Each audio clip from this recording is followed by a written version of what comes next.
Hey guys, what's going on? Hayden here. I look a bit different, don't I? Shaved. But I want to talk to you guys about Snake Pass. It's a game I've been playing for about a week now.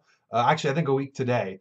I haven't had a chance to beat it yet. I've been really busy, but I'm very close to the end. I think I've only got like two more levels to do, and I feel like I've got a very good understanding of what this game is and what my feelings are about the game. So I want to talk to you guys about it because this is definitely a game that's been getting quite a bit of attention on the Nintendo Switch. I know it's also out on PlayStation 4, but I guess this has been a big Nintendo Switch title because, there's not a whole lot out for the Switch right now. People are looking for something to play. A lot of people have been gravitating towards Snake Pass. So I want to talk to you guys about my feelings about it. So I've just got some notes here. I'll go through the positives and then I'll go through the negatives. Okay? So first of all, this game is charming as all hell. It really harkens back to the visual style and the platforming kind of like the 3D platformer like the N64 era. So it really reminds me of like Banjo and Kazooie, not in how it plays, but just in how it looks. Noodle and Doodle, which I think are absolutely adorable names, being the snake and the little bird. They are just super adorable. They're very expressive. Well, at least Noodle is very expressive. And you can tell that they're just really good friends, and there's ways that you can like control them. Like for example, like Doodle can pick up Noodle's butt, like if it's falling off the edge, and he can actually get back up onto the ledge if he's falling. So it's just little ways like that shows that they're really good friends. It's a really cute experience just seeing the two of them interact with each other, and I really like Noodle and Doodle as characters. There's not a whole lot of story, but what is there is good enough. I mean, there's someone taking all of the keystones from each level, so you have to track down the keystones to get through the level and whatnot. The next thing I want to talk about is the fact that this game is freaking gorgeous. Even on the Nintendo Switch, which has some downscaled graphics, this game is really pretty to look at. The grass is all like it's like individual blades of grass, which I'm a sucker for. It looks really good. The environments are really detailed. You've got like lots of carvings and whatnot on the stone. You've got really pretty water. Like it all looks really good, even if you are playing on the Nintendo Switch, which has some downscale graphics. I think it looks brilliant. The level design in this game is actually it really works well for how Noodle plays. We'll get into how he controls in a sec, but I want to talk about the levels themselves because there's lots of like bamboo structures, almost like a jungle gym, like at a playground, for Noodle to wrap around and climb up on and whatnot and get all snaky on. It's really, really cool. They did a lot of really creative things, I think, in this game, which work to varying degrees. I would say for the most part, they work pretty well. Um, but there is some stuff again that I'll get into a little later that isn't so great. But on the whole, the level design is really good. Each level usually brings in a new idea, whether it's going underwater or having moving platforms or having new hazards to avoid like spikes. The level design is really good. There's not a whole lot of levels themselves. There's only 15. But what's actually in each level, like each level can take, there have been levels that have taken me like half an hour, 40 minutes to do. So there's a lot to do in each level, which is really nice. There's a lot of collectibles too. Well, I'm speaking about the levels, there's a lot of stuff to collect, which is really cool. You've got 20 wisps, which are usually pretty easy to find. It's kind of like your basic collectible, if you will, like the music notes, for example, I guess in Banjo-Kazooie. There's 20 wisps in each level, which are usually in plain sight. Sometimes they're hidden a little bit. And then there's 5 gatekeeper coins, which are usually pretty challenging to find, either tracking them down or like maybe they're in plain sight but it's really hard to actually like find your way up there. So there is a lot of collectibles. I don't know what the rewards are for getting them yet. I haven't beaten the game and I haven't collected all the stuff yet. I've almost beaten the game and I've collected most of the stuff, but I don't know what the rewards are for that yet, but I am kind of excited to see what you get. So yeah, the level design and the collectibles are definitely fun. I also want to talk about the music. Of course, David Wise, you all know who he is. David Wise, the legend, is back to compose this game. Of course, he did Tropical Freeze. He did Donkey Kong Country 2. He helped out with Yooka-Laylee. We won't talk about that game in this video. But yeah, he's a really great composer, really knows what he's doing, and this game is no exception. There's some really, really awesome music in here. It's a very you're not going to get a lot of well, you're not going to get any high action music in this game because it's a very relaxing, slow paced game, and the ambient kind of like atmospheric music that he uses for this game really fits in well. I really do like the music in Snake Pass. It's just a very relaxing time listening to the music and playing the game.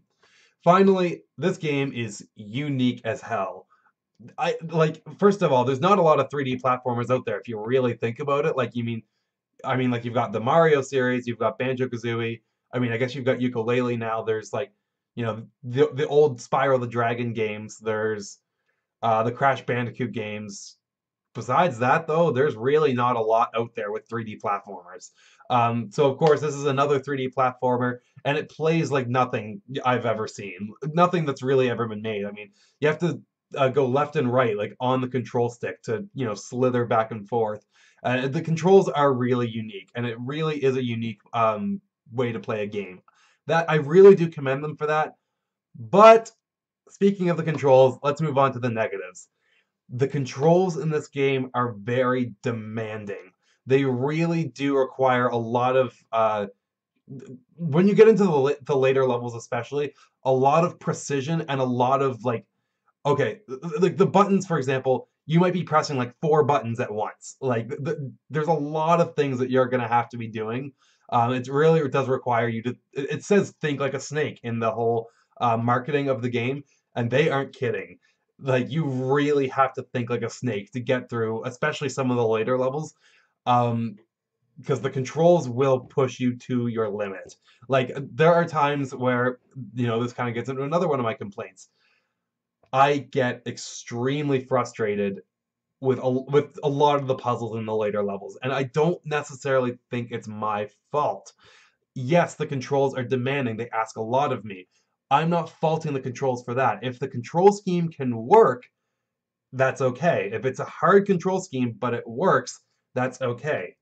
The problem is that I feel like there are a lot of times where I'm dying and it's not my fault. I feel like I'm working against the controls. It's really hard to explain without you playing it yourself, but there are definitely times where I had some questionable deaths where this game of course runs on a very realistic physics engine. Well, a relatively realistic physics engine. And that combined with a really demanding control scheme, it can get really tough, especially when there's like moving hazards. Like if there's like a branch or whatever that you have to latch onto, but it's like moving back and forth. You really got to figure out like, okay, how am I going to put myself on this platform so I don't fall off like partway through?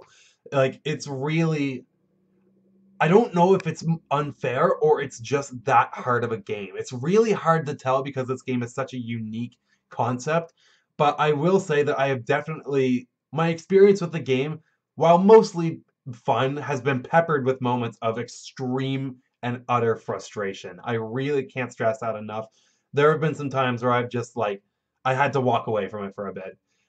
It's fun, but there are some elements of the past, like of course some jankiness with the controls and whatnot, that have really frustrated me. So that I do have to point that out.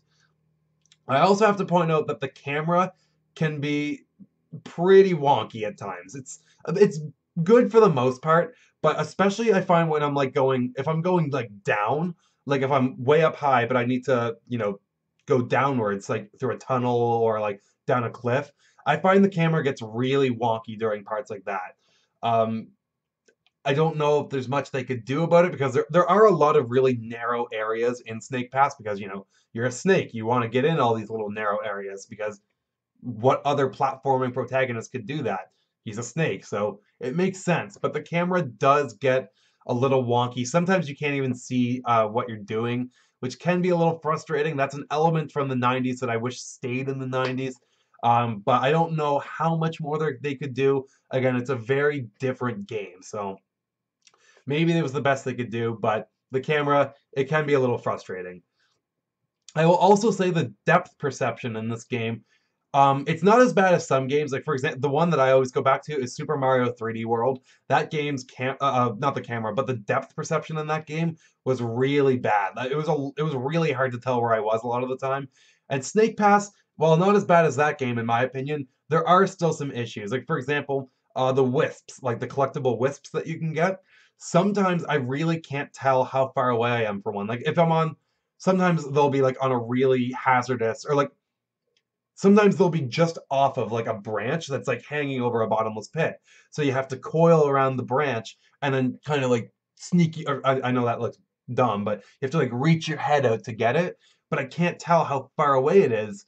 So I keep leaning my head out when actually I'm like veering to the left of it. I'm not going straight for it. And then I end up dying because I bring too much of my body off the branch. I don't know if that makes much sense, but I will say the depth perception has caused me a few frustrating deaths. I will like it's definitely caused me a few frustrating deaths. But one more, I actually do have to say this. This game is really good about giving you checkpoints. It gives you checkpoints pretty much after every single hazard, so you're not going to be set too far back. And the nice thing is too, you can reuse checkpoints. Like if you get a checkpoint and then you get two like collectibles or whatever, and you're like, you know what, I don't want to lose those. You can go back to that same checkpoint, and it'll keep your collectibles that you got just then. So that is really cool. But yeah, the camera and the controls are a bit demanding, and the camera is a bit wonky. The depth perception is a little off. One more very minor complaint. There are some frame rate drops, and they do happen a lot, but I don't think it's that big of a problem in this game simply because it is a very slow-paced game. You're not rushing through all of this, it's very relaxing. So the frame rate drops really didn't bug me that much. If this was a much faster-paced game, I don't know, a Sonic game. Why not a Sonic game? That would really bug me. But because of how slow paced the game is, the frame rate drops didn't bug me. But that is what I think about Snake Pass. Overall, I do think it is a pretty good game. It's not perfect. There are, again, some issues that I just discussed. But if you are looking for something that's not going to break the bank to play on your Nintendo Switch, Snake Pass, I would definitely recommend it. Again, there are some moments of frustration, but if you can overlook that, there is a really special game underneath that. So again, it's not very expensive. It's like 20 bucks American on the eShop. If you're looking for something to play, if you haven't picked it up already, I recommend it. It's definitely a good game to kind of keep you going until we've got like, Mario Kart and ARMS and Splatoon and all those big titles. So if you've played Snake Pass, let me know what you think about it in the comments. If not, do you think you're going to get it? Let me know. If you enjoyed this video, of course, please leave a like. And don't forget to subscribe to my channel if you've not already for more Nintendo goodness. And follow me on Twitter. There's links for that in the description below. Peace out, guys. Bye.